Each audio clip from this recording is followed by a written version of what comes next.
Bismillahirrahmanirrahim. Alhamdulillahirabbil alamin. Nasta'inuhu wa nastaghfiruh wa na'udzu billahi min shururi anfusina wa sayyiati a'malina. Faman yahdihillahu fala mudilla lahu wa man yudlil fala hadiyalah. Asyhadu an la ilaha illallah wa asyhadu anna Muhammadar Rasulullah. Allahumma shalli ala Muhammad wa ala ali Muhammad. Amma ba'du. Ayyuhan nas ittaqullaha mastata'tum wasma'u wa ati'u la'allakum turhamun. Kitab Riyadhus Shalihin, Kitabul Umuril Munhiya Anhu, perkara-perkara yang dilarang. Hadis 1603. Wa an Abi Ali Suwaid ibn Muqarrin radhiyallahu anhu qala laqad ra'aituni, sungguh-sungguh aku melihat diriku sendiri. Yang menceritakan kejadian yang pernah dia alami itu. Sabi'a sab'atin, ketujuh dari 7 orang. Maksudnya salah satu dari 7 orang. Sabi'a sab'ah min Bani Muqarrin, dari Bani Muqarrin, anak-anaknya Muqarrin. Malana khadimun, kami tidak punya pelayan. Kami tidak punya pelayan illa wahidatun, kecuali 1 orang saja. Latomaha asghoruna, latomaha menamparnya, asghoruna yang paling kecil di antara kami. Dari 7 bersaudara ini si bungsu gitu ya, yang paling kecil itu menampar pelayan tadi. Fa amarona Rasulullah sallallahu alaihi wasallam, maka Rasul menyuruh kami an-nu'tiqoha, supaya kami memerdekakannya, memerdekakan si pelayan itu, kan budak ya, budak lalu diperdekakan. Rawahu Muslimun wa fi riwayatin sabi'a ikhwatin li, ketujuh dari saudara-saudaraku. 7 orang anak yang Muqarrin ini, satu keluarga ini tidak punya budak, budaknya cuma 1 saja. Budaknya itu jadi pembantu, jadi pelayan itu. Lalu karena ada satu kejadian, nggak dijelaskan apa kejadiannya, terus ditampar oleh adik mereka yang paling kecil, bungsu ya. Kalau di sebagian riwayat disebutkan nama-namanya itu Nu'man, Ma'kil, Ukel, Suwaid, Sinan, Abdurrahman, dan Abdullah. Nu'man 1 ya, Nu'man, Ma'kil 2, Ukel 3, Suwaid 4, Sinan 5, Abdurrahman 6, Abdullah 7. 7 orang ini. Nggak disebutkan yang paling kecil namanya siapa, nggak disebutkan, cuman nama-namanya tadi. Itu punya budak, punya pembantu. Lalu pembantunya itu ditampar. Karena ditampar, Nabi kemudian menyuruh untuk memerdekakan budak tadi, sehingga pemerdekakannya itu menjadi kifaroh baginya. Jadi kalau ulama kemudian membahas memerdekakan budak itu kan pahalanya besar ya, pahalanya besar. Disebutkan dalam hadis, orang kalau memerdekakan budak itu dia seperti memerdekakan dirinya dari neraka. Jadi gambarannya budak itu punya kepala, kita juga punya kepala kan. Maka ketika memerdekakan budak, budaknya merdeka, kepalanya merdeka, maka kepala yang memerdekakan itu bebas dari neraka gitu loh. Budak punya kaki, punya tangan, tangannya bebas dari perbudakan kan, merdeka dari perbudakan, maka memerdekakan tangan si majikan atau si pemilik budak itu dari neraka dan seterusnya. Nah, karena budaknya utuh gitu, dari atas sampai bawah, kepalanya sampai kaki, ya yang merdeka dari neraka, dari tubuh juragan atau pemiliknya, ya semuanya, dari ujung rambut sampai ujung kaki. Itu kalau normal. Maksudnya karena ini satu kejadian ini dia tuh kayak kifaroh, tadi kembali ya, pahala yang merdekakan budak segede itu, sebesar itu, tapi karena ini kifaroh dari kelakuan menampar tadi, maka itu tidak ada pahalanya nggak ada. Itu kayak orang punya utang terus nyaur gitu loh, orang punya utang terus nyaur, atau orang melanggar terus didenda, melanggar terus dihukum, kan tidak ada pahalanya, tapi gugur dosanya, menggugurkan dosa tapi tidak menambah pahala. Makanya jangan menampar orang. Ini kan pelajarannya gitu loh, tidak boleh menampar orang.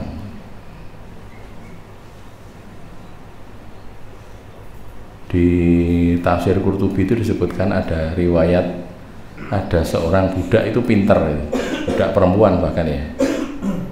Budak perempuan ini suatu ketika, budak perempuannya Maimun bin Mihran. Maimun bin Mihran itu punya budak perempuan, lalu suatu ketika si budak ini membawa baki gitu, baki atau apalah, piring ya. Di situ ada kuahnya panas. Mungkin menyajikan pada tamu barangkali gitu, atau kepada tuannya itu. Sampai ke dekat tuannya, datang beberapa tamunya, terus dia jatuh, kuah yang panas itu menimpa tuannya. Jadi kesuntaan kalau bahasa Jawanya, kalau bahasa Indonesia apa? Ketumpahan apa, marok itu apa? Kuahnya itu yang panas itu. Wah, sudah. Siapa Maimun mau memukul si budak tadi. Nah, mau memukul, lalu budak itu ngomong wal kadhiminal ghaidh, gitu ya, surat Ali Imran itu. Itu loh yang tentang ciri-cirinya orang bertakwa itu kan, ada wal kadhiminal ghaidh. Nah, dia tidak jadi marah gara-gara dia ngomongin gitu, bacakan ayat nggak jadi marah gitu. Terus si budak tadi meneruskan lagi wal afina anin nas. Nah, kan gitu kan ayatnya ya, wal kadhiminal ghaidh wal afina anin nas. Terus dimaafkan oleh siapa? Maimun tadi, Maimun bin Mihran. Ya wes, dimaafkan. Terus tambah lagi wallahu yuhibbul muhsinin. Ayatnya kan gitu saja ya. Surat Ali Imran ayat berapa ya? 130 berapa saudara? 135. 135 kayaknya ya. Itu kan bunyinya seperti itu. Itu lalu dimerdekakan oleh Maimun bin Mihran itu malah. Kan muhsinin kan, berbuat baik kan. Jadi dimerdekakan. Ini budaknya pinter itu. Baca ayat delalah. Kebetulan juraganya itu juga tahu ayat, sehingga ketika dibacakan ayat mau tunduk kepada itu. Ayat 134 ya. Alladzina yunfikun, itu kan ayat 133 ya. Wasari'u ila maghfiratin mir rabbikum wa jannatin arduhas samawati wal ardu uiddat lil muttaqin, untuk orang-orang bertakwa. Siapa itu? Alladzina yunfikuna fis sarra'i wad dharra, terus wal kadhiminal ghaidh, gitu loh, menahan marah. Tidak jadi marah Maimun bin Mihran. Terus wal afina anin nas, terus dimaafkan. Sudah, saya maafkan, tidak dimarahi, dimaafkan. Terus wallahu yuhibbul muhsinin, dimerdekakan malah. Jadi budak nyuntai apa, numpai juraganya kuah yang panas, malah dimerdekakan. Nah, itu ya, makanya kalau jadi pegawainya orang yang bertakwa itu gitu ya. Cuman sekarang apa ya, ada tidak tahu. Budaknya juga, pembantunya juga tidak hafal ayat, juraganya juga tidak hafal ayat. Jadi dibacakan ayat itu tadi kamu bilang apa? Bilang apa? Nggak paham ayat ya. Baik, berikutnya 1604 wa an Abi Mas'udin Al-Badri radhiyallahu anhu qala kuntu adribu hulaman li bisauti. Kuntu adalah aku, adribu aku memukul, hulaman li budakku. Budak laki-laki kalau hulam ya. Budakku bisauti dengan cemeti, dengan pecut cemeti. Fasami itu sautan, cambuk ya boleh, cambuk. Fasami itu sautan min khalfi, lalu aku mendengar suara min khalfi dari belakangku.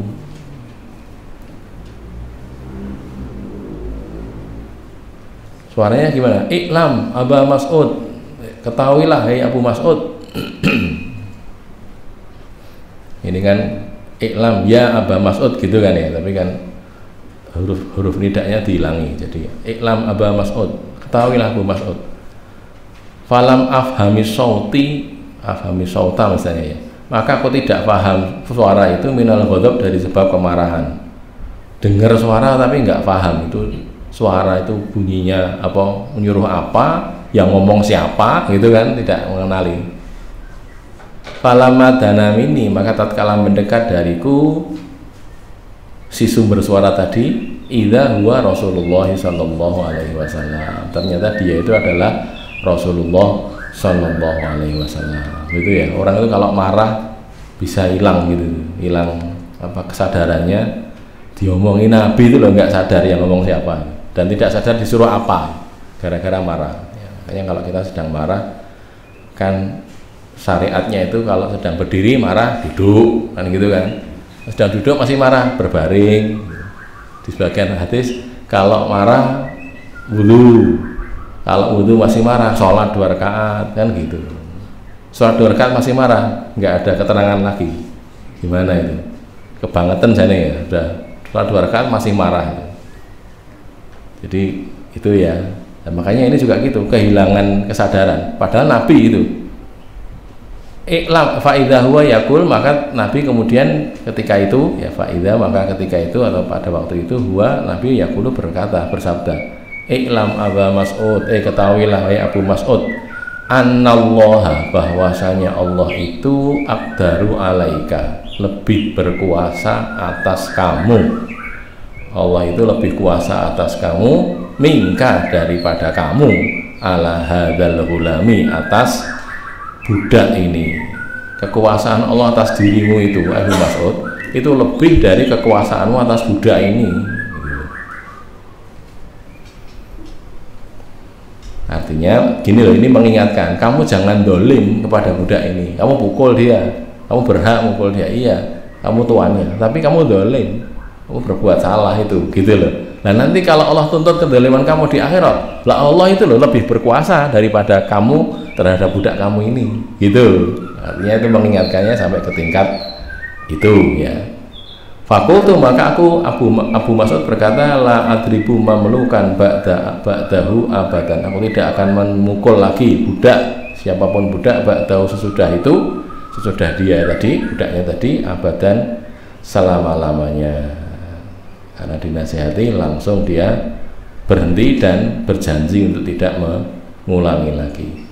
Wa fi riwayatin, dan dalam riwayat lain, fasaqatos sautu min yadi min haibatihi, fasaqata, maka jatuh, asautu, cemeti, pecut, cambuk, min yadi, dari tanganku, min haibatihi, disebabkan oleh haibah, kewibawaannya Nabi.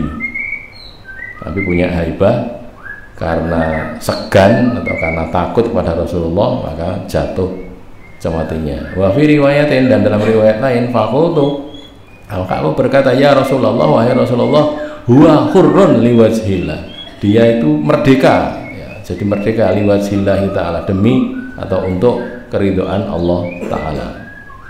Saya merdekakan karena Allah, gitu ya, saya merdekakan karena Allah ta'ala. Faqala, lalu Rasul itu bersabda begini, ama laulam taf'al, ketahuilah, kalau kamu tidak melakukan itu, tidak melakukan pemerdekaan itu ya,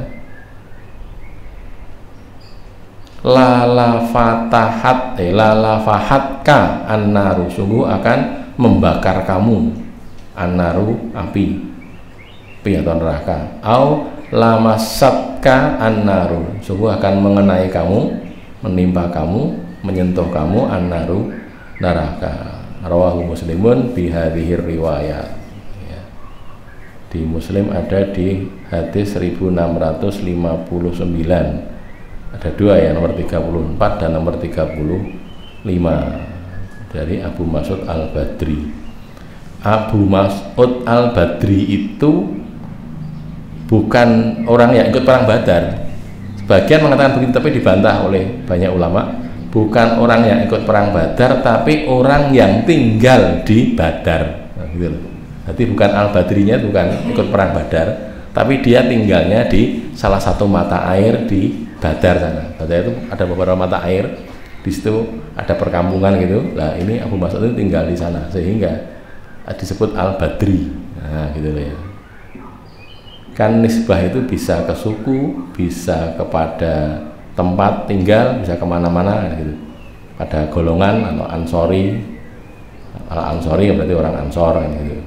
Ini Al-Badri ini bukan ikut perang Badar, tetapi pernah tinggal di sana, walaupun kemudian berpindah ke Madinah. Nama aslinya Uqbah bin Amr bin Sa'labah bin Usairah bin Usairah terus Usairah Al-Ansori, orang Ansor. Jadi sekali lagi bukan ikut perang Badar, tetapi tinggalnya di Badar, ikut Bai'atul Aqabah tapi tidak ikut perang Badar. Isinya ya, si Abu Mas'ud ini berbuat buruk pada budaknya, lalu oleh Rasulullah diingatkan, lalu dia berhenti, tidak lagi memukul budaknya, bahkan diriwayatkan bahwa semestinya jatuh, lalu dia berjanji tidak akan mengulangi perbuatannya dan memerdekakan budaknya itu tadi. Nah ini ya. Nah kata-kata amalau lam taf'al lalafahat kan naru itu tadi, itu juga memperkuat bahwa pemerdekaan budaknya itu tidak berpahala sebagaimana pemerdekaan budak yang dalam kondisi normal gitu. Diam-diam tidak ada masalah apa-apa, tiba-tiba kamu merdeka dimerdekakan itu. Tapi kalau ini kan karena dia berbuat salah. Bahkan Nabi mengatakan kalau tidak begitu akan begini, akan ada ancaman api neraka gitu kan. Itu artinya ya tadi kembalinya kepada tidak ada pahala atas pemerdekaan budak itu, hanya dia tergugurkan dosanya karena dia sudah menebus dengan pemerdekaan budak itu. Ini kalau kita mengajar terutama kepada kalangan akademisi gitu ya, para dosen intelektual itu kan kadang-kadang mereka kan mempersoalkan mengapa kok Islam membolehkan perbudakan. Ini contoh bagaimana Islam itu membebaskan dari perbudakan tapi tidak dengan cara yang salah. Tidak budak itu kemudian boleh, kayak di Amerika itu ada revolusi perbudakan itu kan ya, boleh melawan tuannya, terus tuannya diserang, tuannya disuruh memaksakan untuk dimerdekakan. Bukan begitu, tetapi Islam datang, perbudakan itu sudah ada sebelum Islam kan. Islam datang, kemudian sedikit demi sedikit, pelan-pelan perbudakan itu hilang jadinya. Kenapa? Karena banyak hal. Salah satunya begini tadi, kalau berbuat begini pada budak, kafarohnya merdekakan. Atau kalau kamu mau memerdekakan budak, pahalanya kayak gini besarnya, gitu loh, sehingga orang tertarik untuk memerdekakan budak. Sama seperti, masih ingat ceritanya Juwairiyah itu ya, Juwairiyah bintil Haris. Ceritanya ada di Abu Dawud yang agak komplit, di Bukhari Muslim ada tapi sedikit. Yang komplit itu di Abu Dawud. Juwairiyah bintil Haris itu kan Bani Mustalik ya, Bani Mustalik. Dia nantinya jadi istrinya Nabi. Asalnya dia itu budak karena perang kalah, kemudian ditawan jadi budak, jadi tawanan, kemudian dia dinikahi oleh Nabi. Nah gitu kan ceritanya, karena dia itu jadi bagiannya siapa itu, Dihyah Al-Kalbi apa siapa gitu. Dia datang pada ya Rasulullah, saya ini budak, saya karena kaum saya kalah, ya budak jadi milik, jadi budaknya Dihyah Al-Kalbi. Seingat saya, dan nanti kalau salah saya dikoreksi. Terus saya ini anak dari kepala suku, anak dari ketua di kaum saya. Maka kalau boleh saya tak menebus kemerdekaan diri saya tak berusaha mencari uang entah dari mana atau mungkin menghubungi saudara-saudaranya biar saya bebas, tidak diperbudak begini, gitu. Terus kata Nabi, maukah kamu saya tawari dengan tawaran yang lain? Apa itu? Dihyah Al-Kalbi saya ganti dengan budak yang lain, terus kamu jadi budak saya, budaknya Nabi, terus tidak jadi budak tapi dimerdekakan, terus diperisti oleh Nabi. maharnya ya pemerdekaannya itu kan ya, dimerdekakan, maharnya ya pemerdekaannya itu, kemudian jadi istri Nabi. Kalau mau saya lakukan, terus dia mau gitu. Jadi kemudian dia merdeka jadi istri Nabi. Begitu jadi istri Nabi ini ya, ini kalau dulu waktu belajar tentang Nabi Daud diterangkan dengan jelas. Ketika jadi istri Nabi itu orang-orang yang punya budak dari Bani Mustalik itu, perempuan-perempuan Sabaya itu ya, boyongan, perempuan-perempuan boyongan itu semuanya dimerdekakan. Jadi gara-gara itu mereka mengatakan, loh ini musaharahnya Rasulullah ini, karena dia bukan jadi budaknya Nabi tapi jadi istrinya Nabi, berarti Rasul bersaudara, persemandaan dengan Bani Mustalik kan gitu. Ini jadi musaharah, saudara persemandaan. Nah, tidak mungkin masuk kita memperbudak perempuan-perempuan yang jadi saudara persemandaannya Nabi, nggak mungkin. Merdekakan semua. Dengan dinikahinya Zuwairiyah oleh Rasulullah itu dimerdekakan tidak kurang dari 100 orang wanita Bani Mustalik. Oh gitu. Kata Aisyah dalam hadisnya itu, yang diriwayatkan Aisyah. Itu kan kalau sebagian orientalis nanti kan mencibir ya. Mencibir itu karena dituduh Nabi itu penggemar perempuan cantik kan gitu kan. Itu udah begitu, tapi fakta yang terjadi sebenarnya berbicara lain. Ceritanya kata Aisyah, tidak ada wanita yang lebih berkah untuk kaumnya melebihi Juwairiyah itu. Karena dengan sebab dia dinikahi Nabi, 100 orang budak Bani Mustalik itu merdeka semua itu. Dimerdekakan semua oleh para sahabat yang punya bagian budak dari Bani Mustalik itu. Bersukarela mereka merdekakannya itu, bukan kok dipaksa, enggak. Juga tidak diiming-imingi apa-apa. Pokoknya ini saudara-saudara persemandaannya Nabi, masuk kita jadikan budak, merdeka semua itu. Itulah ya, itu contoh cara pemerdekakan budak yang diajarkan oleh Islam gitu.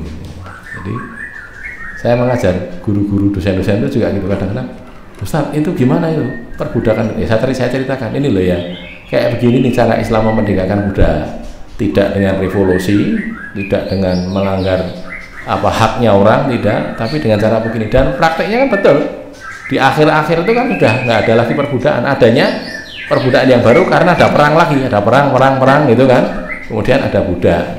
Nah, tidak bukan karena tadi yang budak-budak yang ada itu sudah dimerdekakan oleh para sahabat Rasulullah gitu ya.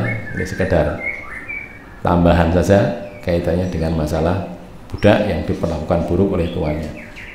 Nah sekarang di kita ini bukan budak sebenarnya, TKI, TKW gitu, TKW.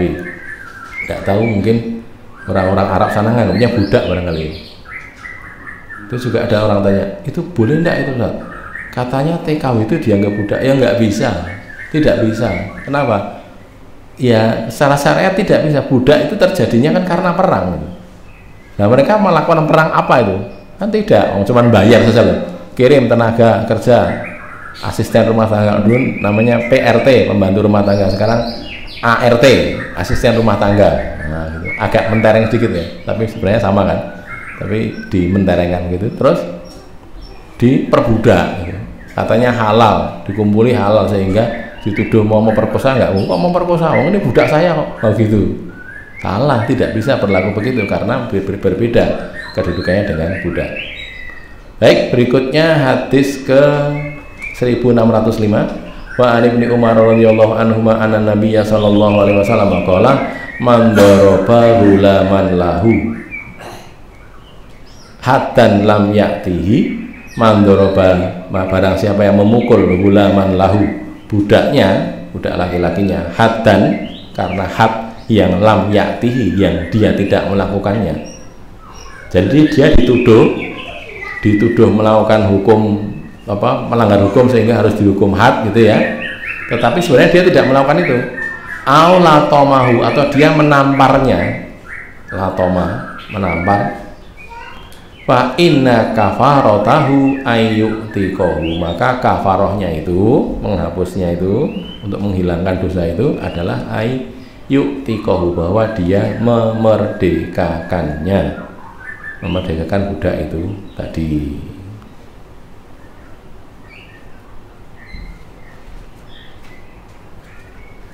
Ini ada di Sahih Muslim hadis ke 1657 ya.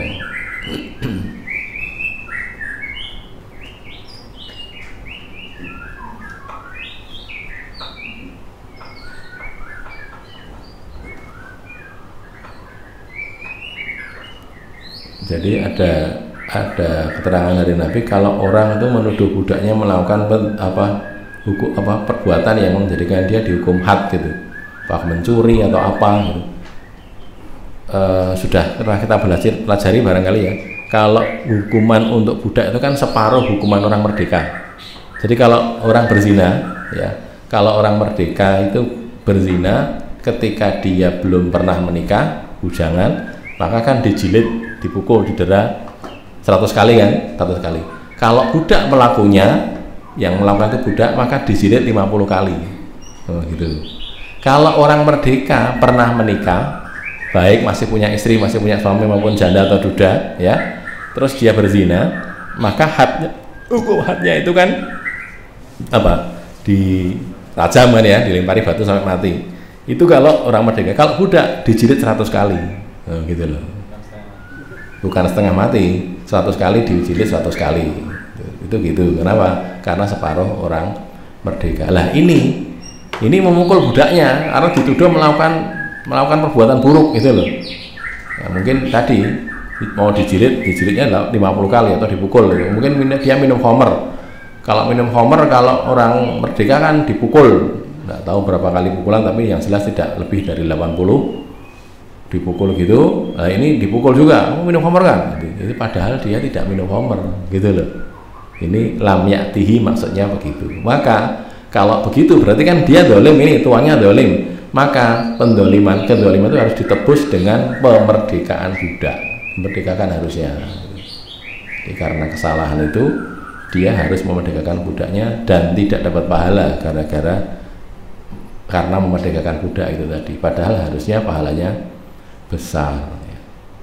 Hal lain ini ya Bapak-bapak, kita kan biasanya sih, tapi tidak selalu, yang bagian lemah di keluarga itu kan perempuan gitu, biasanya ya, bahwa ada yang bagian kuat malah perempuan ya mungkin saja, tapi kan biasanya begitu. Nah, Rasul kan mengatakan kan, ketika ditanya oleh sahabat, ya Rasulullah, ma haqqu zaujati ahadina alaihi, gitu kan. Nanti kalau mau dicek di kitab Sunan Abi Dawud ada itu di nomor 2142. Nabi mengatakan antut imaha idza ta'imta, bahwa kamu memberi makan dia idza ta'imta, apabila kamu makan, wa taksuha idza tasaita, dan kamu memberi dia pakaian ketika kamu berpakaian, au iktasabta atau iktasabta.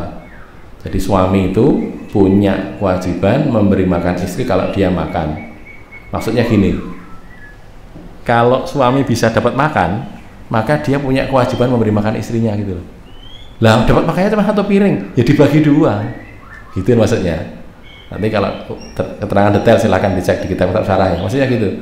Punya uang cukup untuk beli makanan, tapi hanya untuk 1 porsi. Ya sudah, 1 porsi dibagi 2, gitu loh. Karena dia punya tanggung jawab, ya ini istri. Baju juga gitu, baju.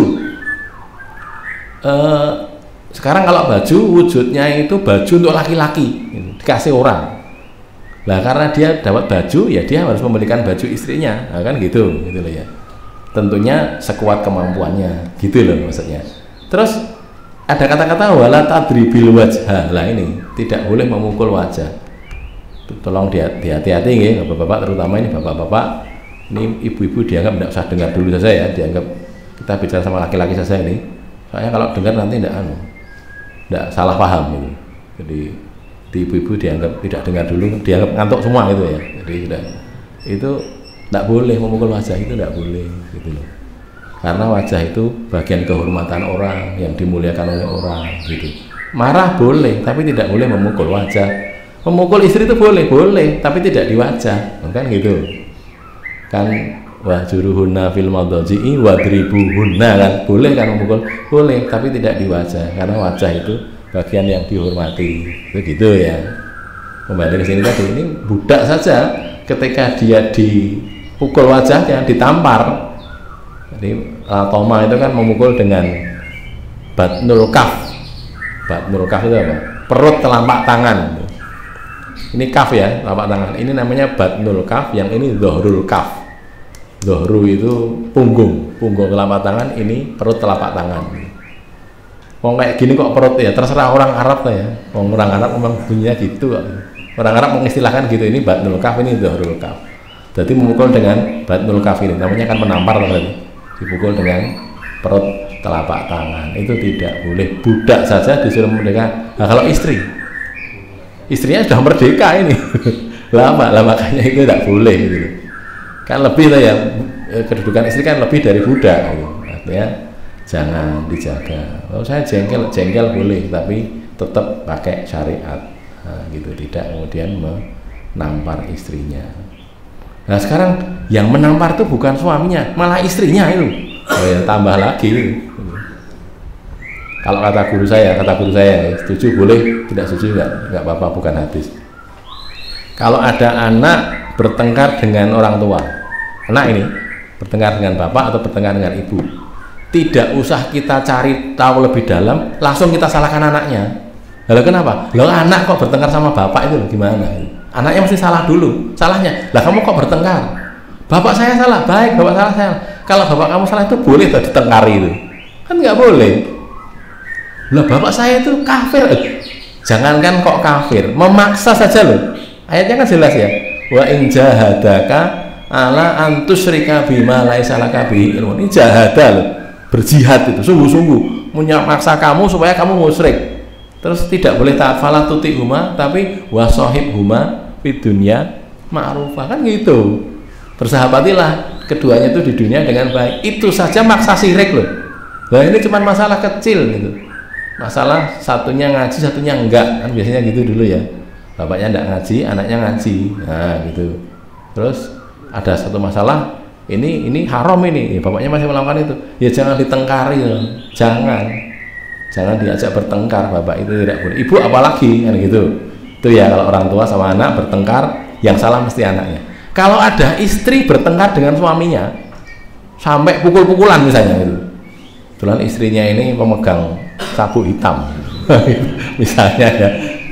Ini sabuk hitam bertengkar dengan suaminya, itu langsung kita salahkan istrinya. Loh kenapa? Loh suami kok kamu pertengkar itu gimana? Salah kamu gitu loh. Suaminya yang salah, iya suaminya yang salah, tapi apakah penyelesaian dengan bertengkar gitu kan tidak, gitu loh ya. Jadi sama seperti tadi, kalau ini tadi bapak-bapak seperti itu, kalau ibu-ibu ini anggaplah bapak-bapak tidak dengar dulu gitu ya, bapak-bapak dianggap tidur semua. Saya bilang sama ibu-ibu, jangan, suami kok ditengkari itu gimana? Enggak boleh, gitu ya. Suami saya menjengkelkan, iya boleh menjengkelkan, tapi tidak boleh diajak bertengkar gitu loh. Tidak boleh, itu ya. Jadi walhasil itu cara berpikirnya begitu. Maka kembali ke sini tadi, kalau budak saja ketika dipukul wajahnya disuruh memerdekakan, apalagi kalau itu manusia merdeka. Nah, gitu loh ya. Jangan sampai terjadi. Tidak tahu, tidak disebutkan disuruh apa, tapi itu larangan, itu tidak boleh kan, dosa dia berbuat yang seperti itu. Lanjut nggih, kecuali kalau ada pertanyaan. Kalau ada silakan langsung interupsi saja. 1606 an Hisham ibni Hakim ibni Hizam radhiyallahu anhuma annahu marra bisyam ala unasin minal anbat. Hisham bin Hakim bin Hizam, Hakim bin Hizam ini seorang sahabat Nabi. Itu dia lewat di Syam ala unasin pada orang-orang minal anbat, dari kalangan al anbat. Anbat itu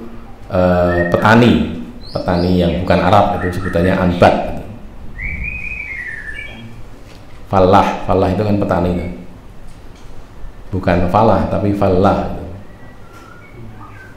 Saya sering beberapa kali ketemu dengan Ustadz Nurul Huda, barangkali kenal ya, di Pilang Bangunan itu mahatnya namanya Darul Falah atau Darul Fallah, ojo ngono toh gitu. Darul Falah bukan Fallah itu. Darul Falah kan lain lagi gitu. Darul Falah bukan Fallah. Kalau Falah artinya petani. Waqad uqimu fisyamsi, sungguh dia ditegakkan, disuruh berdiri fisyamsi di terik panas matahari, bukan berdiri di matahari tapi berdiri di bawah terik panas matahari. Wa subba an ru'sihim az-zaitu, dan dituangkan di atas kepala mereka itu az-zait, minyak yang panas itu. Disiksa maksudnya begitu ya. Faqala, lalu dia bertanya, mahadza, apa ini? Ada orang diperlakukan begini, disuruh berdiri di terik panas matahari terus ditumpahi minyak yang panas. Qila, dijawab, yu'adzabuna fil kharaj. Mereka itu disiksa karena kharaj. Kharaj itu sewa tanah kan ya. Jadi mungkin tidak bayar sewa tanah atau gimana, terus disuruh disiksa. Wa fi riwayatin hubisu fil jizyah. Mereka itu ditahan karena jizyah, tidak bayar jizyah. Orang-orang kafir, orang-orang bukan Islam, tidak bayar kharaj, tidak bayar jizyah, lalu disiksa. Faqala Hisham berkata, asyhadu, aku bersaksi, la sami'tu Rasulullah sallallahu alaihi wasallam, sungguh aku mendengar Rasulullah sallallahu alaihi wasallam yaqulu, bersabda beliau, innallaha yu'adzibu, innallaha, sesungguhnya Allah, yu'adzibu, menyiksa, alladzina, orang-orang yang yu'adzibunan nasa fid dunya, mereka itu menyiksa orang di dunia. Allah itu akan menyiksa orang-orang yang suka menyiksa orang lain di dunia. Fadakhala alal amir, maka dia masuk menemui amirnya Syam tadi, gubernurnya atau wali kotanya gitu ya. Fahaddatsahu, lalu dia menceritakan hadis tadi. Fa amara bihim fahullu, maka dia memerintahkan mereka, orang-orang yang disiksa tadi, dibebaskan. Karena dia sadar diomongi hadis, terus mau terima, terus barangkali loh ya disebutkan ini istighfar gitu, istighfar, terus merasa bersalah, terus memerdekakan mereka.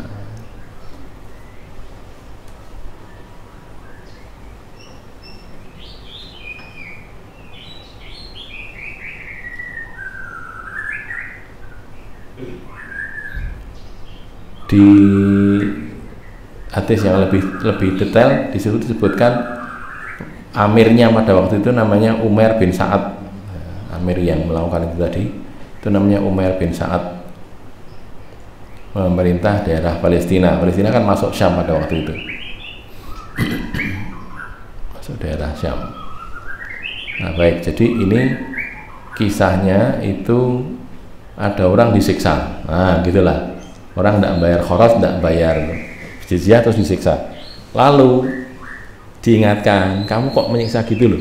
Rasul itu ngomong, Rasul itu ngendika, berkata, kalau ada orang menyiksa orang di dunia ini, nanti disiksa oleh Allah di akhirat gitu. Lalu amirnya tadi diomongi, terus amirnya tobat, terus mau berhenti, terus dibebaskan orang-orang itu, gitu loh ya. Jadi kifarahnya begitu, karena sudah patut disiksa, ya sudah, sekarang minta maaf, bebas, tidak lagi disiksa. Nah ini kadang-kadang orang merasa karena punya kekuasaan itu, kemudian menggunakannya untuk melakukan hal yang seperti itu, disiksa atau macam-macam. Biasanya kan kalau orang punya kekuasaan lalu merasa tersaingi oleh orang lain, terus orang lain itu harus dihilangkan, istilahnya apa? Tidak boleh ada matahari kembar dalam satu negara. Kalau ada matahari kembar, singkirkan. Dulu ada jenderal namanya Jenderal Sumitro itu kan ya, barangkali masih ingat tahun 75 peristiwa Malari. Saya baru 1 tahun itu 75, cuman baca sejarahnya saja. Itu jadi saingannya Pak Harto, gara-gara dia populer di kalangan mahasiswa. Pak Harto merasa tersaingi, terus dia disingkirkan, Sumitro ini, karena tidak boleh ada 2 matahari dalam satu negara. Mataharinya satu saja. Kan begitu ya. Jadi kekuasaan memang cenderung begitu, membawa orang kepada hal-hal yang seperti itu. Nah ini sampai ke tingkat penyiksaan, menyiksa orang supaya tadi membayar kharaj atau membayar jizyah itu tadi. Walaupun sifatnya memang benar disuruh bayar, tapi tidak boleh dipaksa dengan sampai disiksa seperti itu. Kan ada seorang budak perempuan terus disiksa. Ceritanya itu loh, ceritanya satu hadis dengan ceritanya Jurat sih. Pernah dengar Jurat nih? Jurat itu kan Rasul mengatakan tidak ada bayi yang masih dalam buayan, masih dalam gendongan, masih kecil, masih orok, bisa bicara itu kecuali 3 saja. 3 bayi. Yang pertama Nabi Isa alaihi salatu wassalam, yang keduanya bayinya di zaman Jurat itu, Juret sekedar sekilas saya ceritakan aja. Kita sudah belajar insya Allah. Itu kan ada seorang ahli ibadah namanya Juret. Terus karena dia dipanggil oleh ibunya berkali-kali tidak mau memenuhi panggilan ibunya gara-gara sedang sholat, maka ibunya itu berdoa, jangan sampai Juret itu mati sampai dia terfitnah oleh seorang pelacur, gitu ya, perempuan pelacur. Maka ceritanya kemudian Juret ini digoda oleh seorang perempuan pelacur, dia tidak mau, lalu perempuan pelacur ini kemudian berzina dengan penggembala, terus punya anak, terus anaknya ketika lahir dia bilang ini anaknya Juret, gitu kan. Akhirnya Juret kemudian dihancurkan suraunya atau masjidnya itu, dia sendiri disiksa, dipukuli. Terus tanya, loh kenapa aku begini kan, kenapa kamu itu berzina dengan perempuan siapa? Itu perempuan itu, si pelacur itu. Nah, baik, akhirnya kata Juret, bawa ke sini anaknya itu, bawa ke situ. Kemudian ditanya oleh Juret, siapa bapak kamu? Anaknya itu jawab, gitu, bapak saya itu Ar-Ra'i, itu penggembala, bukan Juret gitu. Si bayi yang masih orok itu bisa jawab. Itu satu ya. Yang kedua ya, Nabi Isa langsung itu. Yang ketiga, ada bayi itu seorang seanak itu bawa sendiri, sebayi, seorang kok belum jadi orang masih bayi, seekor masa ya ekor ya, satu bayi itulah, satu bayi itu yang disusui oleh ibunya kan. Kemudian ibunya itu ngelihat ada orang gagah, laki-laki gagah perkasa itu, pakai kuda, bersih, bajunya bagus. Terus ibunya itu berdoa, ya Allah jadikan anak saya ini, anaknya laki-laki kan, jadikan anak saya ini seperti orang ini, gagah perkasa itu. Terus anaknya itu berhenti menetek, bayinya berhenti menetek, terus ngomong, ya Allah, Allahumma la taj'alni mithlahu, gitu. Ya Allah jangan jadikan saya seperti dia. Jadi ngomong gitu tuh bayi itu. Terus netek lagi, lalu sesudah kejadian itu lewatlah ada seorang budak perempuan sedang dipukuli, ditendang-tendang oleh majikannya. Banyak orang mengatakan, zanaiti, sarokti, kamu zina, kamu mencuri, kan gitu kan. Terus dia cuman bilang hasbiyallah gitu, jangan hasbiyallah wa ni'mal wakil dan seterusnya itu saja, tapi dia disiksa gitu. Terus ibunya ngeliat gitu, doa, ya Allah jangan sampai anak saya jadi orang kayak gitu tuh, dihina, gitu kan. Anaknya berhenti netek lagi, bayi tadi malah ngomong gini, Allahumma ja'alni mislaha, ya Allah jadikan saya seperti itu, begitu anaknya tuh. Nah kemudian diceritakan oleh ulama, ini ulama yang cerita ya. Jadi Rasul menjelaskan, ini orang tadi, orang yang gagah perkasa, bersih, kuda yang bagus tadi itu seorang yang lalim, jabarun minal jababiro, seorang yang jabar, yang lalim, yang dolim pada orang, suka menyiksa orang, yang memang punya kekuasaan, suka menyiksa orang. Lah yang ini, yang budak perempuan yang dikatakan sarokti, zanaiti ini tadi, itu orang yang bertakwa sebenarnya, budak yang baik, bertakwa, tidak pernah berzina, tidak pernah mencuri, tapi dituduh gitu loh, kamu berzina, kamu mencuri, gitu loh. Nah gitu ya. Jadi si bayi tadi kemudian minta malah jadikan seperti itu, karena ini orang bertakwa, bukan dijadikan dituduh mencuri, bukan, jadikan orang yang seperti budak tadi, budaknya itu budak yang bertakwa kepada Allah, gitu ya. Ini contoh orang-orang yang menyiksa orang lain, jangan. Jadi kalau kita punya kekuasaan, jangan begitu ya. Ingat-ingatlah bahwa Allah lebih berkuasa daripada kita. Ada pertanyaan? Tidak ada ya? Lanjut 1607. Wa an Ibnu Abbas radhiyallahu anhu maqala ra'a Rasulullah sallallahu alaihi wasallam, Rasul melihat himaron, keledai, seekor keledai, mausumal wajhi, dicap dengan besi panas pada wajahnya. Jadi kalau tidak salah, dalam bahasa Indonesia itu ada kata-kata selar terus menyelarkan. Selar itu cap yang dibuat dari besi panas, biasanya untuk ngecap binatang gitu. Dicap gitu sehingga kayak jadi tato itu, kayak tato, sehingga binatang itu jadi berbeda dengan binatang yang lain. Untuk tanda sebenarnya ini binatangnya si fulan, dikasih cap gitu, yang ini bukan, karena kan binatang kan mirip-mirip tuh ya. Kita punya, barangkali ada yang punya kambing 10 gitu, bisa membedakan iki sing ndi, iki sing dijenengi gitu, dinamai lah, jenenge sapa, iki Abu Jahal, iki Abu Lahab misalnya gitu kan, misalnya dinamai gitu, bisa dibedakan? Ya nggak bisa kan, karena memang sama kok binatang itu lah. cara membedakannya dengan cara tadi dicos tadi. Lah ini yang dicos dengan besi panas itu di wajahnya. Maka fa'angkara dzalika, maka Nabi mengingkari itu. Faqala, lalu Nabi bersabda begini, wallah la asimuhu illa aqsa syai'in minal wajhi.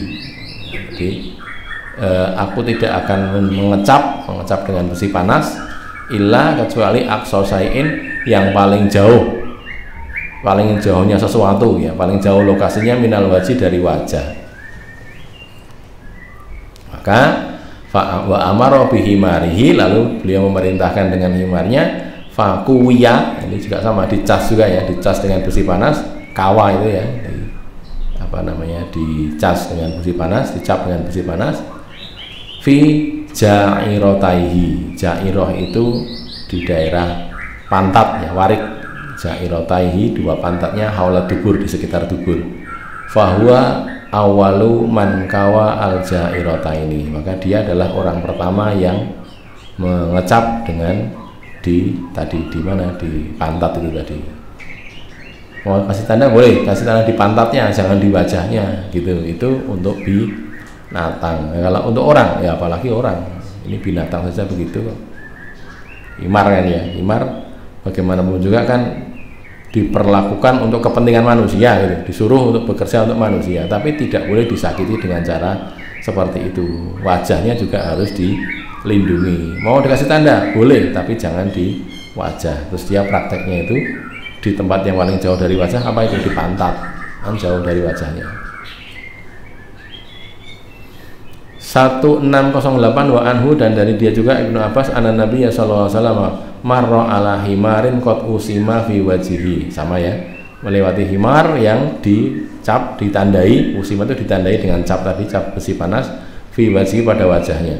Faqala, maka beliau bersabda, la'anallahu alladzi wasamahu, Allah melaknat orang yang menandainya, menandai dengan besi panas tadi. Rawahu Muslimun, di sini diriwayatkan oleh Muslim, wa fi riwayatin li Muslimin aidan, dan dalam riwayat lain yang juga diriwayatkan oleh Muslim juga, naha, melarang siapa Rasulullah sallallahu alaihi wasallam anid dorbi fil wajhi, memukul wajah. Nah ini memukul wajah. Wa anil wasmi fil wajhi, dan dari menandai di wajah, menandai dengan besi panas tadi di wajah. Jadi memukul wajah tidak boleh, tadi sudah kita baca hadisnya ya, walatan dari bulu wajah. Baik memukulnya berupa menampar dengan ini apa, epek-epek, telapak tangan punggung, bagian perut telapak tangan maupun dengan punggung telapak tangan, ini juga nggak boleh. Apalagi begini, gitu. Gini gimana lah, tidur ya nggak tahu. Jadi gini atau gini ya, gitu, nggak boleh, sama-sama nggak boleh. Gini apalagi pukul dengan pukulan pukulan kungfu, wah nggak boleh. Menggenggam telapak tangan tidak boleh. Kalau dilakukan juga nanti di Sunan Abi Dawud, kalau kita sampai kitab Budiyat ya, bagian-bagian akhir itu. Sekarang kita di kitab apa itu yang diajarkan sholat Abu itu, kitab apa? Kitab Toharoh, kitab sholat. Di kitab Budiyat kita dapati kalau ada orang memukul orang Islam, Muslim memukul orang Muslim yang lain di wajahnya gitu, pukul, puk gitu, kena, lalu tanggal giginya tanggal 1 lepas gitu, maka diatnya itu dia disuruh membayar 5 ekor unta 5, untuk siji gigi 1 itu nilainya unta 5. Nah, anggaplah unta harganya berapa, anggaplah 50 juta gitu ya misalnya, atau 40 juta lah, 40 juta ya, berarti kali 5, 200 juta, gigi 1 loh itu.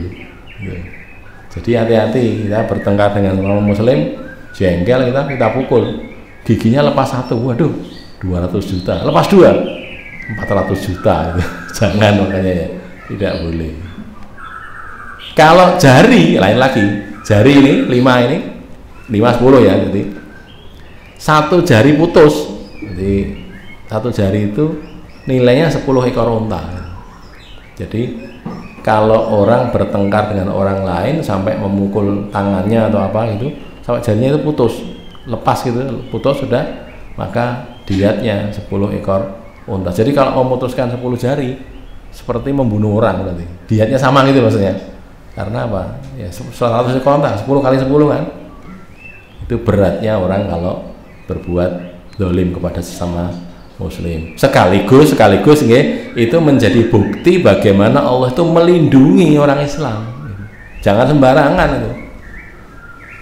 Dia punya kekuasaan saja berbuat begitu. Oh enggak, nanti ada urusannya. Dia suruh bayar diat. Nah, gitu loh. Bayar diatnya besar. Ada pertanyaan sebelum ganti bab? Silakan, ya.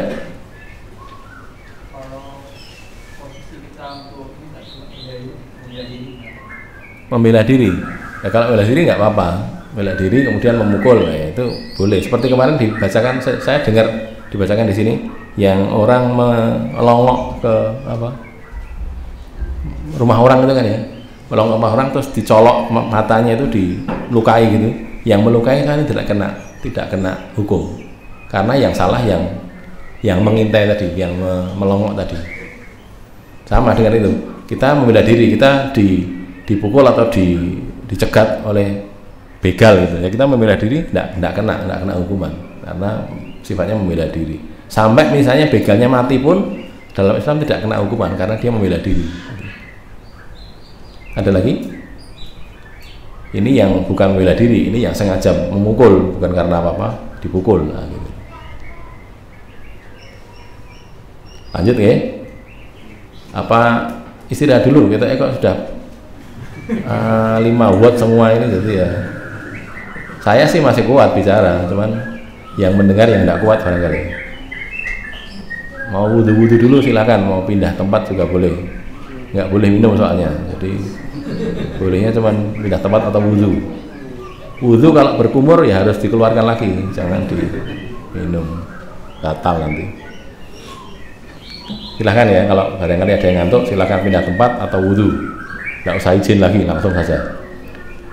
Bab 283, babu tahrimi ta'dzibi binar fi kulli hayawanin hatan namlah wa nahwiha. Bab haramnya menyiksa dengan api, ta'dzib ya, ta'dzib menyiksa binar dengan api, fi kulli hayawanin terhadap tiap-tiap binatang apa saja, hatan namlah sampai semut. Namlah semut, wa nahwiha dan semisalnya. Semut apa semisal semut apa saja itu, binatang-binatang kecil-kecil itu disiksa dengan dibakar, tidak boleh. 1609 qala an Abi Hurairah radhiyallahu anhu qala ba'athana, mengutus kami siapa Rasulullah sallallahu alaihi wasallam fi ba'sin, dalam satu pasukan, satu utusan, pasukan ekspedisi ba'as. Faqala, lalu Rasul berpesan begini, in wajatum fulanan wa fulanan, jika kamu menemui si Polan dan si Polan, si Fulan dan si Fulan, nama orang ini ya, di sebagian riwayat itu namanya Habar bin Aswad, itu yang berbuat zalim terhadap Zainab binti Rasulullah. Lirajulin min Quraisy, maksudnya fulan dua orang laki-laki dari Quraisy, samaha yang Nabi menyebut namanya tapi nggak disebutkan oleh Abu Hurairah, pokoknya Polan sama Polan gitu. Fa'ahriku huma binar, maka kalian bakarlah mereka berdua dengan api. Nabi pesan pokoknya dua orang itu dibakar saja dengan api. Tsumma qala Rasulullah sallallahu alaihi wasallam, kemudian Rasulullah SAW bersabda, hina aradnal khuruja, tatkala kami hendak berangkat keluar dari Madinah, Nabi berpesan lagi, ini kuntu amartukum antuhriku fulanan wa fulanan.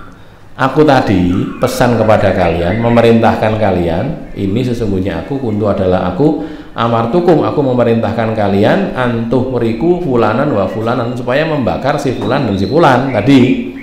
Wa innan naro, dan sesungguhnya api itu la yu'adzibu biha illallahu, tidak boleh menyiksa dengannya illallahu, kecuali Allah gitu. Jadi ini ralat gitu loh, tadi nyuruh mau berangkat terus diralat gara-gara ditegur oleh Allah melalui malaikat Jibril kan mestinya. Fa in wajadtumuhuma, maka jika kalian mendapati dua orang yang kusebutkan namanya tadi, faktuluhuma, kalian bunuhlah mereka berdua, bunuh saja, jangan dibakar, bunuh dengan pedang atau dengan panah atau dengan tombak, sudah tidak usah dibakar gitu.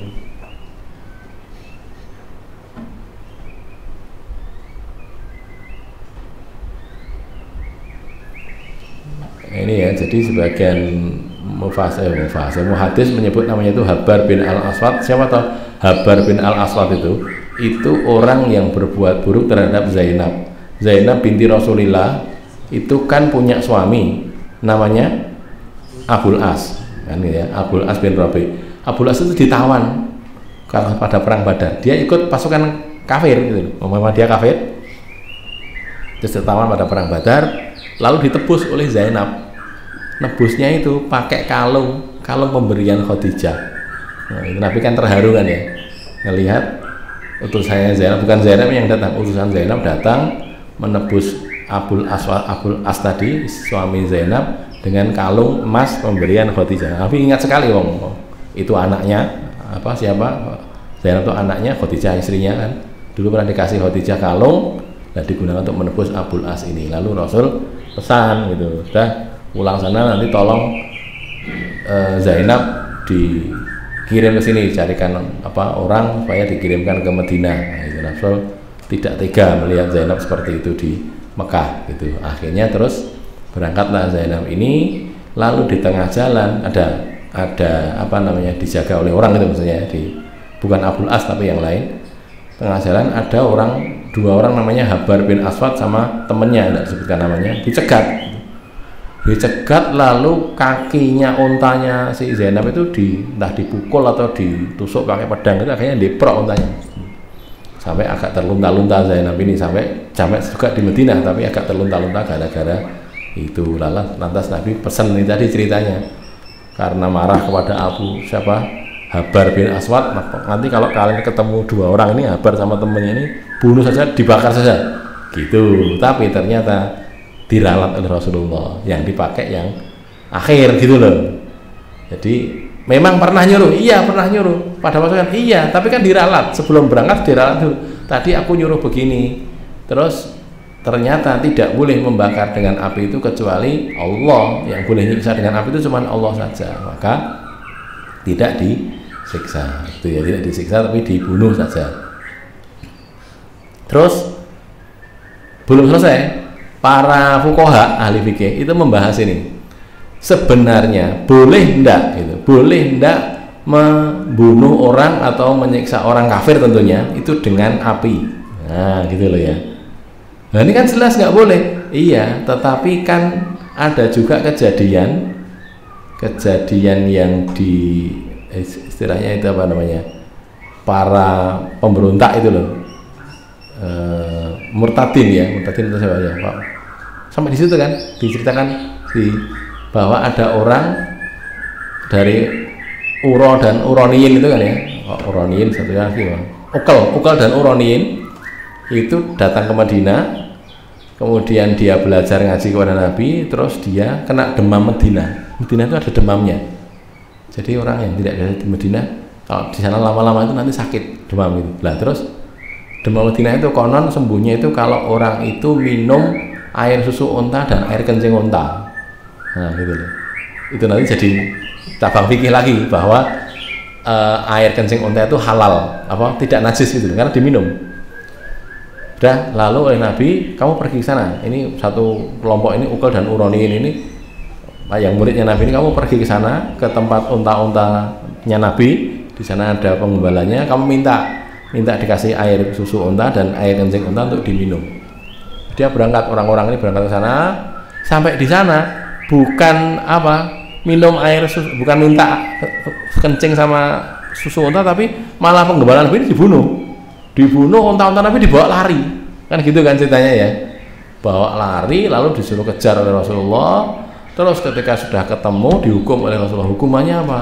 Hukumannya itu dia disalib, kan gitu kan ya, dipotong tangannya secara bersilangan, tangan kanan dengan kaki kiri atau kaki kanan dengan tangan kiri, itu potong gitu, terus disalib, ditempatkan di padang pasir yang panas sampai kehabisan darah, kehabisan air, dehidrasi, mati. Nah, gitu.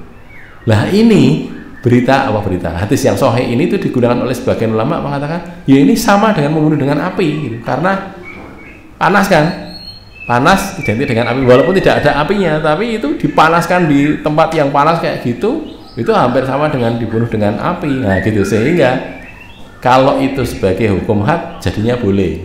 Nah ini pembahasan fikihnya nanti panjang. Boleh enggak membunuh menghukum dengan dibakar ya gitu loh. Orang kafir tentunya ya, bukan orang beriman, orang kafir.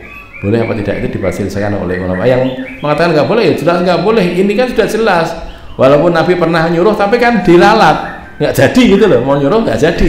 Artinya nggak boleh. Nabi sendiri mengatakan tidak boleh, tidak boleh. Mana tadi? La yu'adzibu biha illallah. Tidak boleh mengadab, menyiksa dengan api kecuali Allah saja. Karena Allah itu Rabbun nar, pemiliknya api, Tuhannya api itu Allah. Yang lainnya nggak boleh. Nah itu ya, baik, itu sekedar perbedaan pendapat ya. Nanti mau meyakini yang mana tentunya kita setelah melihat dalil-dalilnya, bukan waktunya di sini, sekedar saya sampaikan saja ini ada perbedaan pendapat. Lah kalau para sahabat dulu itu juga ada orang yang disiksa sampai kayak begitu, itu namanya Khabbab bin Al-Arat. Kemarin saya pernah sebutkan sebagiannya ya, sebagian kejadiannya di masa ketika Umar masuk Islam itu. Umar kan pernah tanya kepada Khabbab, itu kamu tuh disiksa kayak apa toh Khabbab? Terus kata Khabbab, ini tak tunjukkan punggung saya ya. Waktu itu Umar jadi khalifah, jadi Amirul Mukminin, tak tunjukkan punggung saya. Umar kaget melihat punggungnya Khabbab itu nggak nampak kayak punggung manusia gitu. Jadi terus tidak genah bentuknya tuh, jadi tidak tahu ada bekas-bekas penyiksaan di situ, bentuk kulitnya rusak sama sekali gitu. Lalu tanya, itu gimana kamu kok disiksa sampai gitu tuh, gimana? Khabbab bin Al-Arat. Kata Khabbab, dulu itu waktu di Mekah gitu ya, saya itu kan disiksa karena dia termasuk orang du'afa ya, kamu du'afa, bukan orang yang punya pengaruh, bukan orang kaya, tidak punya pelindung, terus disiksa. Disiksanya itu ditelentangkan di atas api, ada api, dia ditaruh di atasnya gitu, jadi kayak dibakar, kayak dibakar atau dipanggang barangkali ya, tapi orang.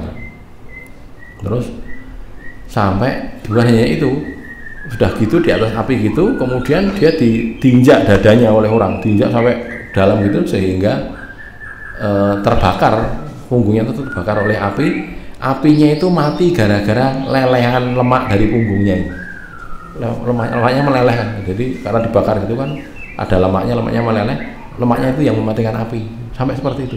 Gek kaya ngopo itu Khabbab bin Al-Arat itu. Lah kalau orang kafir kita tentu lepas dari pembahasan ya, mereka berbuat semau mereka karena tidak ada syariat. Nah, kalau kita tidak boleh menyiksa dengan api, itu dilarang, tidak boleh. Nah, gitu. Atau kemarin sudah saya sampaikan juga kejadian di Ashabul Ukhdud itu kan juga sama, bikin parit lalu ada dinyalakan api, suruh masuk situ kan orang-orang gitu kan, supaya jadi kafir lagi. Itu orang-orang kafir berbuat seperti itu. Nah, kalau muslimin tidak boleh melakukan hal yang seperti itu. 1610 wa an Ibnu Mas'udin radhiyallahu anhu qala, dia berkata, kunna ma'a Rasulillah sallallahu alaihi wasallam fi safarin, dalam satu perjalanan bepergian. Fantolaqa li hajatihi, lalu Nabi berangkat ke keperluan beliau, hajat beliau. Jadi buang hajat maksudnya ya, buang air. Faro'aina, maka kami melihat hummaroh, burung, kayak burung pipit atau sejenisnya. Ma'aha farkhoni, bersamanya itu ada dua anaknya. Jadi ada indukan burung yang induknya, ada dua ekor anaknya, masih kecil ya, namanya anak. Fa'akhudna farkhaiha, maka kami mengambil dua piyeknya itu. Piyek itu apa? Anak burung ya. Anak burungnya itu diambil. Faja'atil hummaratu, gitu. Maka induk burungnya itu datang, karena anaknya diambil, induknya datang.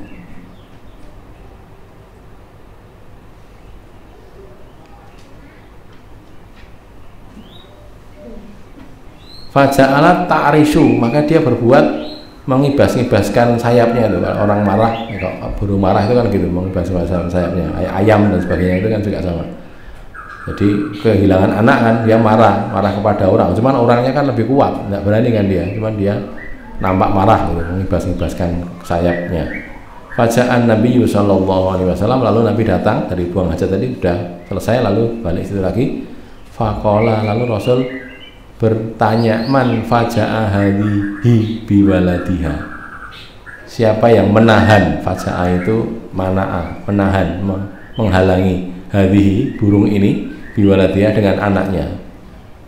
Sopo iki nglakuane, sopo iki jika anake induknya marah itu, ruddu waladaha ilaiha, kalian kembalikanlah anaknya, anak si burung itu wala ilaiha kepada induknya, pada burung tadi, induk burung tadi.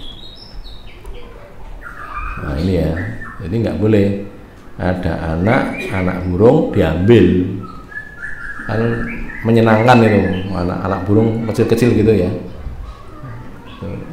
Kalau orang sekarang kan nggak tahu, masih laku mbak jual burung-burung apa itu,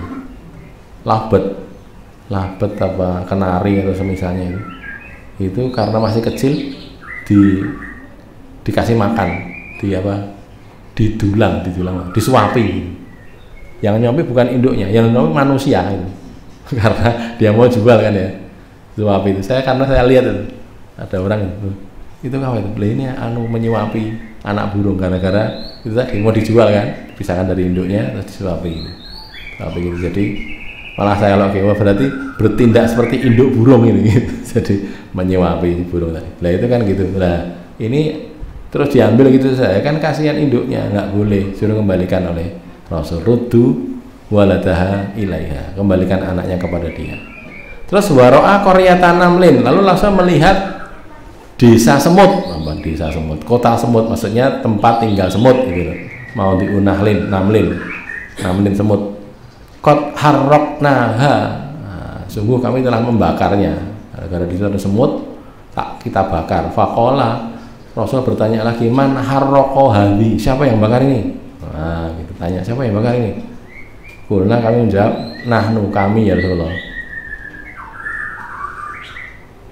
Qala, Rasul bersabda, innahu la yanbaghi an yu'adziba binnar illa rabbun nar. Nah ini, sesungguhnya tidak pantas untuk menyiksa dengan api kecuali si pemilik api, si Tuhannya api, yakni Allah Subhanahu wa ta'ala. Rawahu Abu Dawud bi isnadin sahihin. Qauluhu qaryatun namlin maknahu maudhi'un namli ma'an namli, ya, tempatnya semut bersama semut, perkampungan semut. Nah gitulah ya.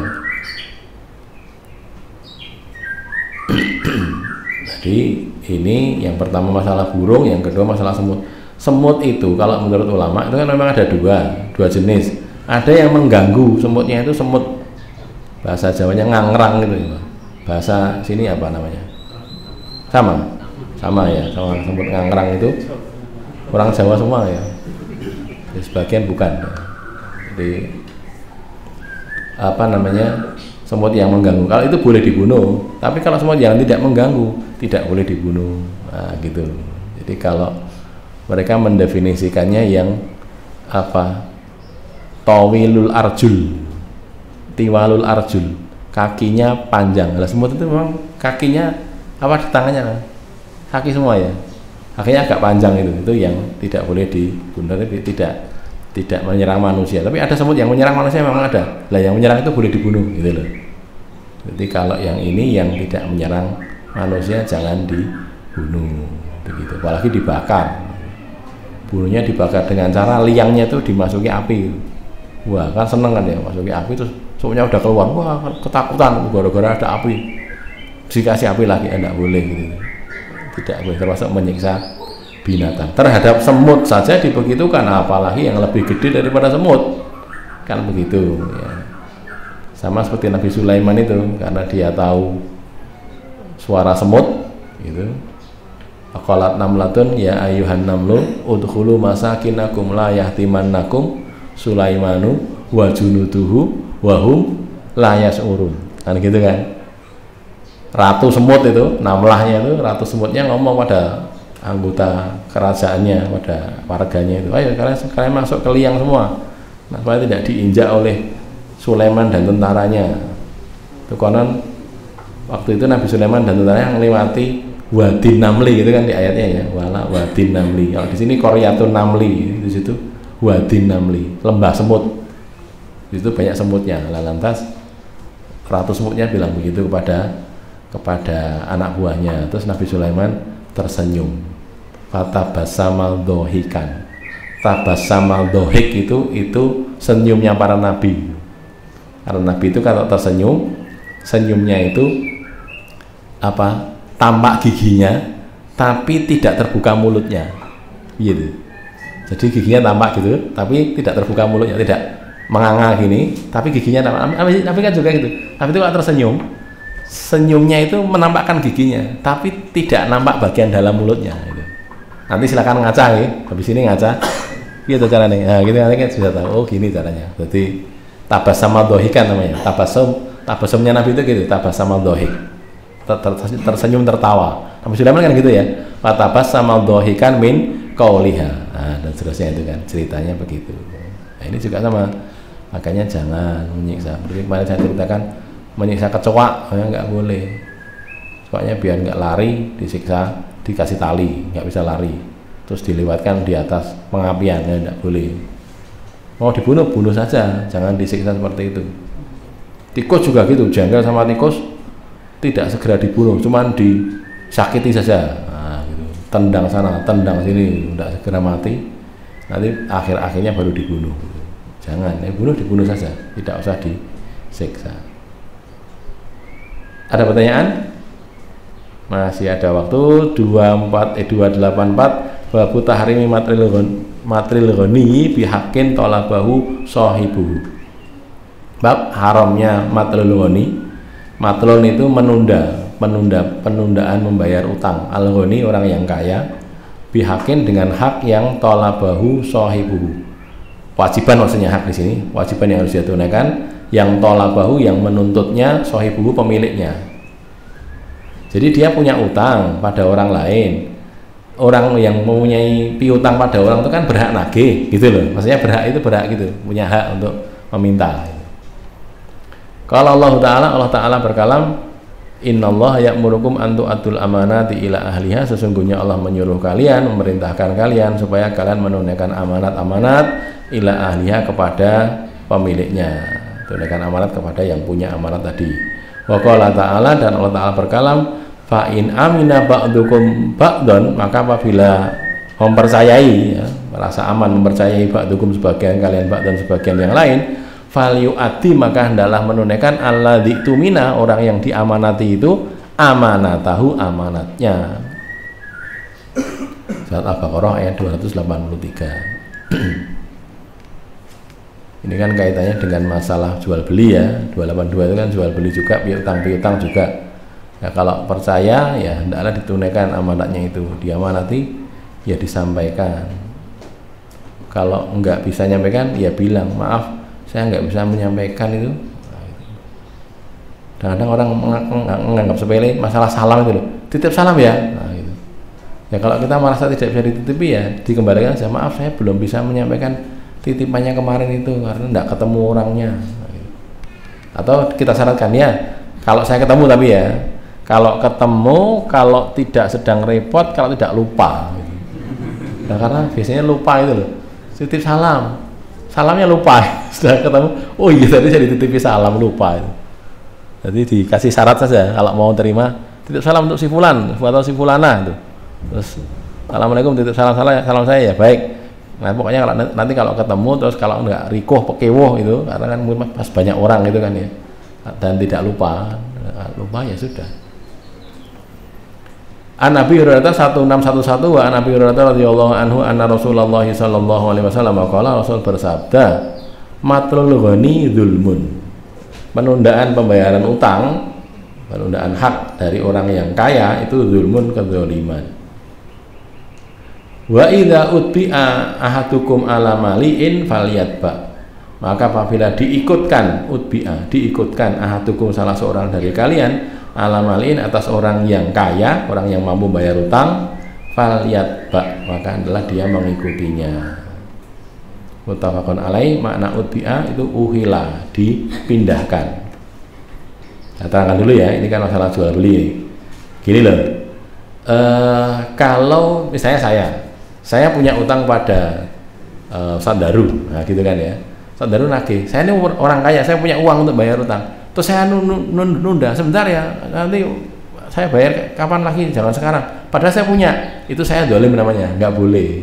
Nah, matlul ghuni kan namanya, penundaan pembayaran hak oleh orang yang kaya, orang punya sebenarnya. Lain kalau saya nggak punya, sudah jatuh tempo, tapi saya nggak punya, tidak bisa membayarkan, tertundakan, itu tidak dolim, karena dia bukan ghani, bukan orang yang kaya. Tapi kalau dia kaya, dia bisa bayar, kok ditunda, itu dia dolim. Itu yang pertama. Yang kedua, idza utbi'atukum ila mali'in falyatba, itu gini. Misalnya bertiga, Ustaz Daru, saya sama Pak Imam, Ustaz Imam. Nah, jadi bangun dulu ya, sudah bangun ya. Jadi apa? Saya punya utang pada Ustaz Daru. Nah, Ustaz Imam punya utang sama saya, gitu loh. Lah saya nggak bisa bayar. Terus saya pindahkan, Ustaz Daru nagihnya ke Ustaz Imam saja. Kebetulan utangnya pas gitu loh. 1 juta misalnya gitu, 1 juta.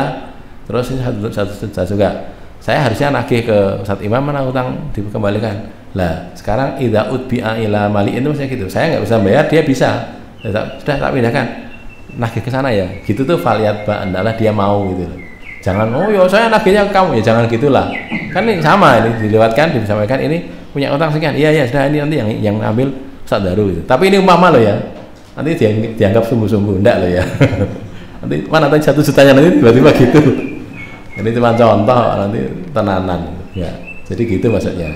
Makanya ini yang maksud begitu. Nah, ini dibawa oleh Imam Nawawi menulis kitab ini untuk mengatakan ini tadi, matlul ghani bi hakin dolabahu sahibuhu, itu dolim, tidak boleh, itu haram karena itu dolim. Orang tidak boleh berbuat dolim, maka perbuatan itu adalah haram ya, tidak boleh dilakukan. Nah, kalau kita punya utang pada orang, segeralah dibayar, jangan biasa menunda pembayaran utang gitu. Jadi, karena ini masih begini, soalnya gini, utang itu waktu kita dapat uang itu kan enak ya, kita tidak punya uang terus utang pada orang. Tapi ketika harus bayar itu berat. Kenapa? Kita punya uang, suruh berikan pada orang, kan gitu tuh.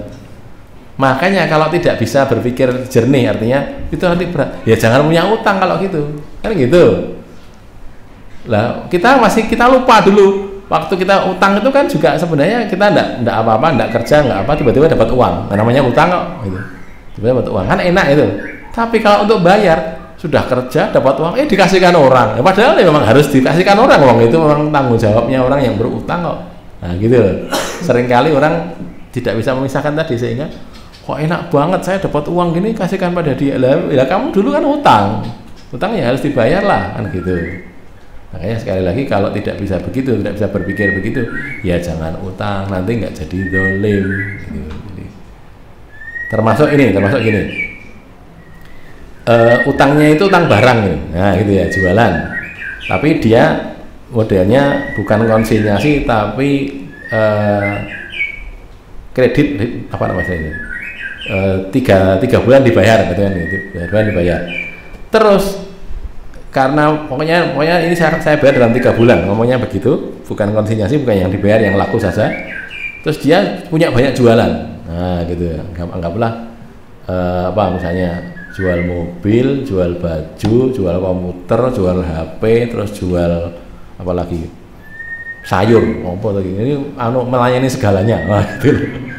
Ini terus ini yang baju ini utang pada orang, nanti 3 bulan dibayar, tapi bajunya nggak ada yang laku, lah mobilnya ada yang laku gitu loh.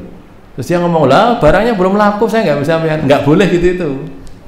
Ya dibayar dari sini kan, ini dapat hasil bayar ke situ. Lah ini nggak laku, kecuali kalau itu memang konsinyasi. Konsinyasi itu artinya yang dibayar yang laku saja gitu loh. Kan ada tuh ya orang titip gitu, yang biasanya makanan ringan itu kan di sini ada wedangan apa enggak? Ada juga ya. Wedangan itu orang jual makanan apa pakai gerobak itu loh. Enggak ada di sini. Jadi titip misalnya apa goreng tahu apa goreng tempe terus dititipkan di situ. Itu kan biasanya konsinyasi, artinya yang dibayar itu yang laku saja. Nah kalau itu iya, kalau ini enggak, ini kredit toh, ini pokoknya 3 bulan akan saya bayar. Nah terus ini belum laku, kita tidak bisa ketika nagih. Kamu nagih apa? Saya dulu ini, saya menyuplai pakaian di sini. Wah ini itu belum ada yang laku, ya nggak bisa bayar, saya nggak boleh gitu. Kenapa? Karena dia dapat uang dari sini kan, untuk bayar sana gitu loh. Itu gitu. Kalau sekali lagi kalau apa akadnya itu akad memang dibayar dalam tenggang waktu tertentu, itu gitu. Tidak boleh kita ngaku, oh ini satu lagi, mumpung ingat ya. Orang menawarkan, ini ada kerjaannya itu apa, kulak barang lalu dijual. Terus dia buka apa permodalan. Pokoknya siapa yang mau ikut modal ini nanti hasilnya dibagi 2, dapat dibagi. Itu lantas si orang ini tadi sudah barangnya laku dibayar, tapi dibayarnya ternyata dia tertipu. Nah itu udah diambil oleh orang, sudah saya ambil ya, oke, nanti saya transfer sekian, ternyata tertipu. Lah sedangkan dia sudah kebacut janji kepada orang-orang ini tadi, pokoknya nanti ini barang ini atau saya pinjam uang atau saya pakai modal, nanti saya akan beri keuntungan sekian dari hasil tadi, tanpa ada klausul kalau ada kejadian kayak ini tadi, kayak dilarikan orang atau sebagainya. Terus ketika dia ditagih, ini sudah para pemodal minta modalnya mana, modal saya, dia ngomong, saya ditipu orang, karena saya ditipu orang saya nggak bisa bayar jenengan. Itu nggak boleh gitu, nggak boleh, kecuali kalau memang klausulnya itu permodalan bareng-bareng, ini dikerjakan bareng-bareng, kalau rugi disonggo bareng, kalau untung disonggo bareng, itu kalau itu iya. Tapi kalau ini enggak, ini karena terpisah transaksinya, yang di sini itu dia jual pada orang, yang di sini dia berhubungan dengan para pemilik modal, gitu.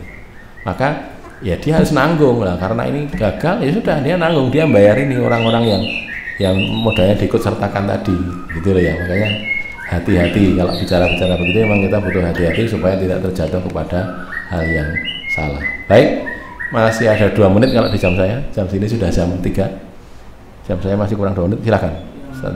Pindah penagihan utang Ustaz, itu apa harus apa gimana, kan kalau kita pindah nagih itu tambah musuh gitu.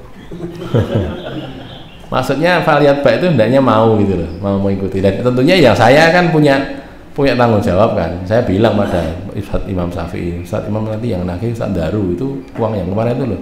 Oh ya, nah gitu. Jadi tidak mau, saya maunya bayar pada saya, ya tidak apa-apa, bayar nanti berikan ya bisa. Kalau mau bayar gitu loh ya. Tentunya jatuh temponya ya harus pas gitu, bukan kok beda. Ada lagi? Kita mindahin itu karena kita udah bosen nagihnya gitu. Nah, kita itu. bosen nagih, terus kita pindahkan supaya orang lain yang nagih. Itu udah yang dolim kita gitu. Ya kalau memang kita punya hak sebenarnya nggak apa-apa. Jadi gini loh, tadi kan saya punya hak loh ya pada saat imam kan, 1 juta ini saat imam waktunya sudah waktunya ini. Saat Daru juga punya hak nagih saya, wong saya pinjam gitu kan. Ya sudah, sekarang silahkan nagih ke Ustadz Imam saja, itu boleh gitu tuh. Ya, wongnya angeli, ya nanti dibantu mestinya, jangan di rasa kapok mau kapan ya kan, jangan. Ada lagi? Cukup ya? Qul qouli hadza, astaghfirullah li wa lakum, alhamdulillahirabbil alamin.